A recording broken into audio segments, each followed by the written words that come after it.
It's yet another Friday and I've come your way once again with another edition of BizTech on Ghana Web TV. As usual on BizTech, we serve you some stories that made headlines in the week and an interview a member of the business desk had with an expert. I am Ernestina Sewa Asante. On today's edition, we take a look into Ghana's extractive sector, and our business reporter Mawuli Ahorlumegah had an engagement with two experts in the sector because this particular sector generates substantial revenue for the country and it also helps boost the local economy. Here is the full report.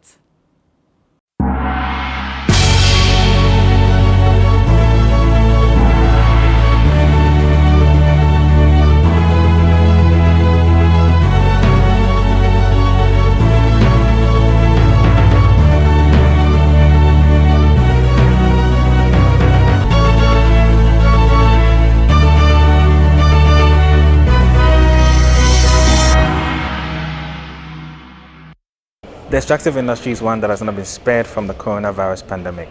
From job cuts to production losses, the sector has received its fair share of effects from the pandemic.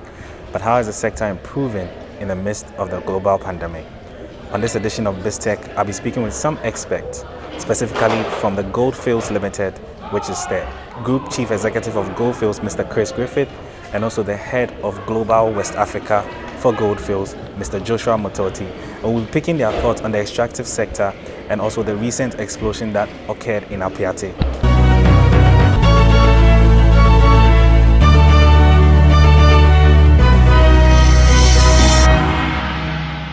Mr. Chris, welcome to Ghana House. How are you doing?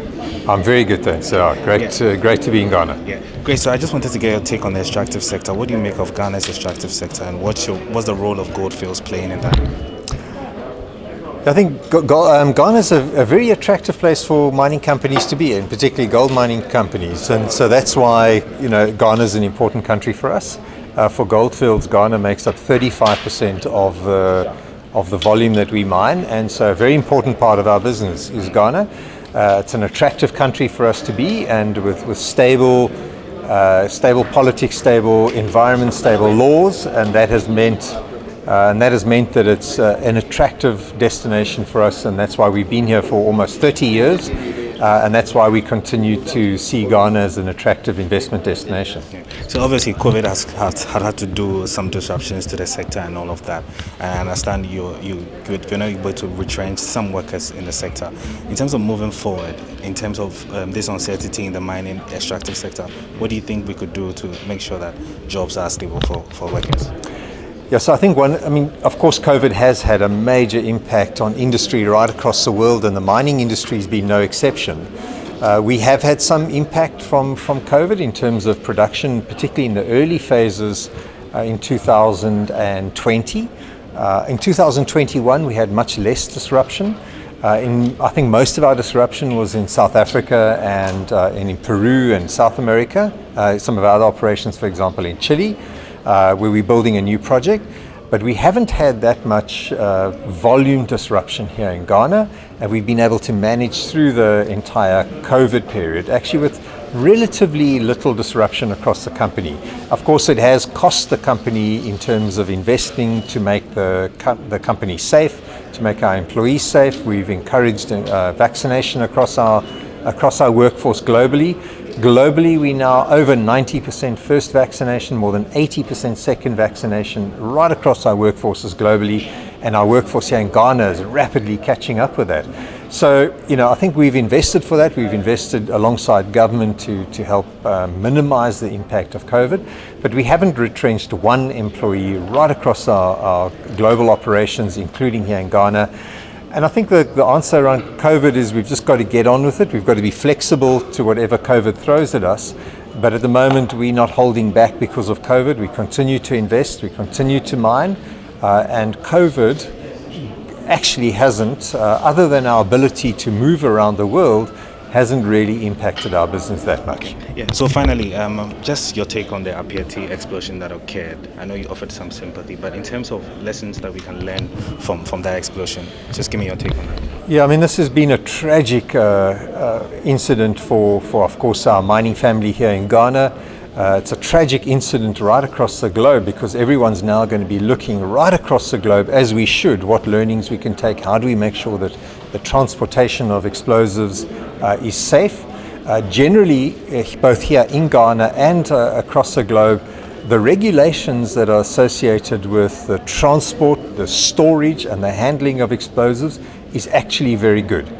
Now we know that out of this will come learnings, and we are anxiously awaiting to see what those learnings would be. At this point in time, it's premature to know what those will be. We are not impacted at the moment. Our explosive transporter is a different company. Okay. So we're not impacted at the moment, but of course we are working collaboratively together with the regulators, and we're working collaboratively with the other mining companies to provide support to the community and to the mining industry in South Africa, in Ghana. But it is just too premature at the moment because we don't know what the outcomes are going to be.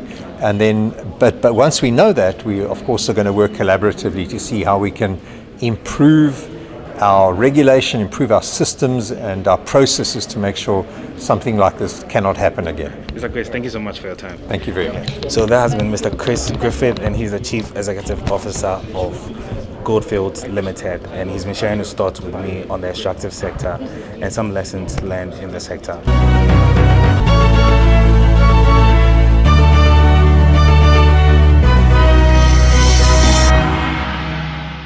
Mr. Mortoti, many thanks for having us. So what's your take on the Apiatse explosion, and what do you think we can learn from this? It's an unfortunate accident, and my thoughts and prayers are with the community. It's an incident that has shaken all of us, and our posture to it is to learn as much as possible from the investigation and see what else we can do better to improve.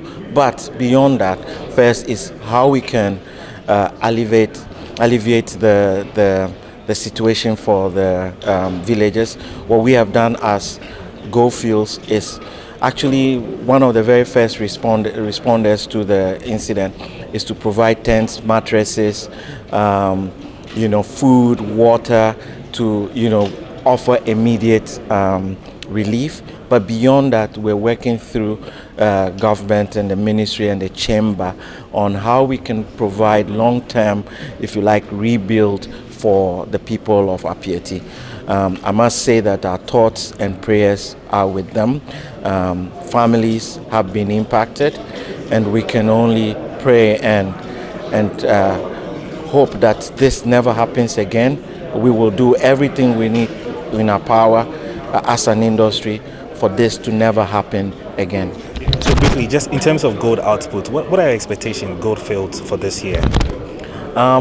We're expecting to produce around what we produced last year for the three operations that we're talking about. Between 700 and 800,000 ounces total is what we're targeting for this year. And finally, the Ghana Chamber of Mines had come out with a report stating that some companies have been underreporting their production value. What's your take on that, and what's Goldfields' position on that? I don't think it's the Ghana Chamber of Mines. I understand it's a different organization that is alleging that there is underreporting of gold produce. I do not know the veracity of the report, and I can't really speak for it. But what I can say, as a listed company, Goldfields does not underreport its production.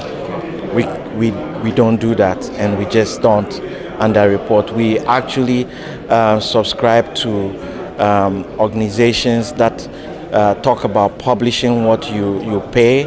We subscribe to that through the chamber, and on our websites and everything we do in our communications to people who invest in us, we transparently tell them what we produce, and to government we do exactly the same. Mr. Mortoti, thank you so many. Thanks for your time. Pleasure. Thanks. Pleasure. There you have it. I've been speaking with the Group Chief Executive of Goldfields Limited, which is Mr. Chris Griffith, and also the Head of Global West Africa for Goldfields, which is Mr. Joshua Mortoti, and they've been sharing their thoughts with me on the extractive sector and also the recent explosion that occurred in Apiatse. This has been this week's edition of BizTech on Ghana Web TV. My name is Mawuli Ahorlumegah. Thanks for watching.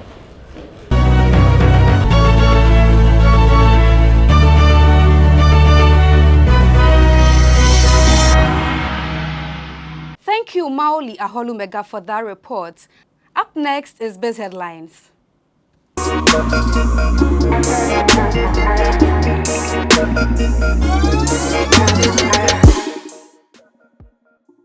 To our very first story on the cedi depreciation, the Ghana cedi, according to a 15-nation ranking, has now been ranked as the worst performing currency in Africa within just 2 months into 2022. According to reports, the development is due to the cedi's depreciation of about 7.60% to major trading currency, US dollar, from 1st January to 25th January.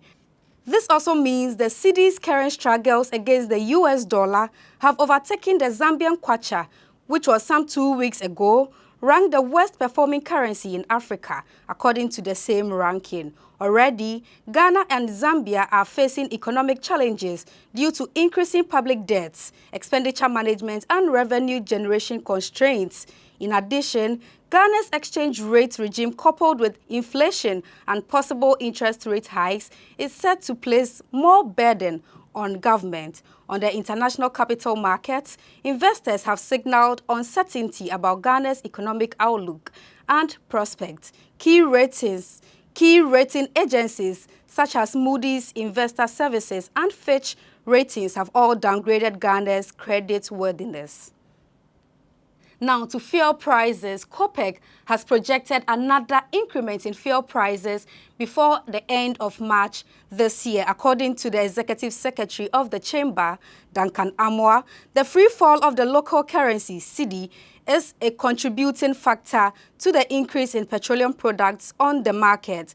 He further indicated that crude oil and other petroleum products on the international market will continue to surge because of Russia's invasion of Ukraine in the past few weeks. Currently, fuel prices are selling at 8 cedis 29 pesos per litre at some pumps across the country. Petrol and diesel were previously sold at 7 cedis 99 pesos. The Public Interest Accountability Committee, PIAC, has said Ghana earned an amount of $6.55 billion from petroleum receipts between 2011 to 2020. This, according to PIAC's 10-year assessment report, represents 9.97% of 2020 GDP, with the generation comprising both entitlements due to the contracting parties and the Ghana Group.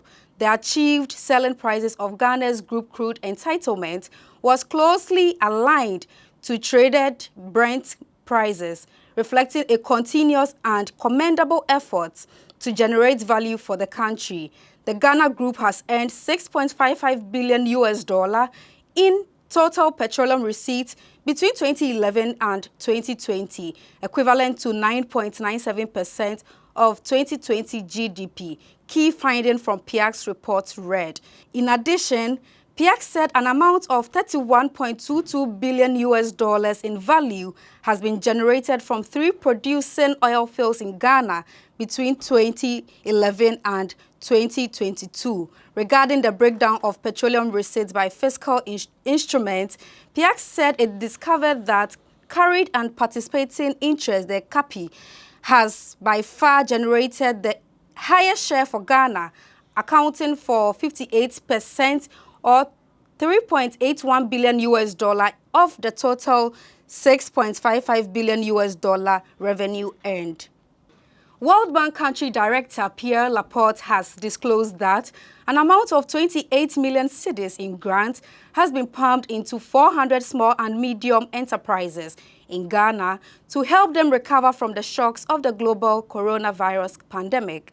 The grant was disbursed to these beneficiaries between November 2021 to January this year by the Ghana Enterprises Agency.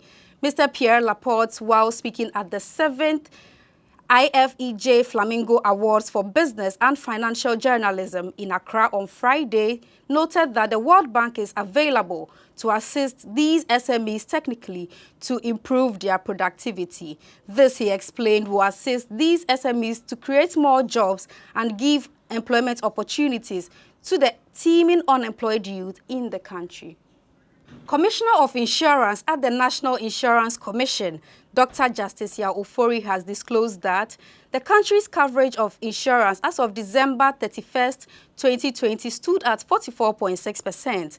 This, according to him, represents nearly 50% of the working population in Ghana that have one form of insurance cover or the other. Speaking at the launch of a training program of prisons officers and recruits on the basic principles of insurance and risk management, Dr. Justice Ofori said, "I am delighted to disclose that following these efforts, the number of working Ghanaians who have one form of insurance or the other stands at 44.6% as of the end of 2020. This is a phenomenal increase of 14.6% over the 2019 figure. The NIC's objectives and functions per sections 2 and 3 of the Insurance Act 2021 Act 1061 include supporting and encouraging financial inclusion, promoting public awareness and undertaking public education on insurance. This launch for prisons, cadet officers and recruits is therefore a priority to the Commission." Touching further on the training exercise, which was in collaboration with the Ghana Prison Service, the Insurance Commissioner said the exercise will focus on basic principles of insurance as well as highlights of various lines of insurance that will allow them to benefit. To our final story for the day, it is emerging that Ghana and 3 other countries are all candidates for loan programs from the International Monetary Fund, IMF. News magazine The Economist, in its February 26th edition, indicated that the aftershocks of the COVID-19 pandemic were still having a toll on global economies. It observed that 2 years of pandemic fighting and on-off lockdowns have turbocharged global debt, both public and private. The magazine observed that central banks of various countries have raised interest rates to combat inflation. The cost of servicing has also gone up, raising demand for the IMF's assistance.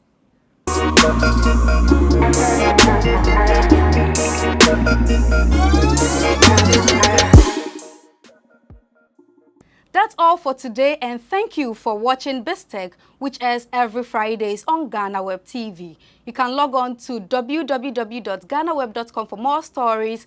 Do well to follow us on all social media platforms, Facebook, Instagram, and Twitter at the Ghana Web. On YouTube, Ghana Web TV. I am Ernestina Sewa Asante. Do have a blessed weekend.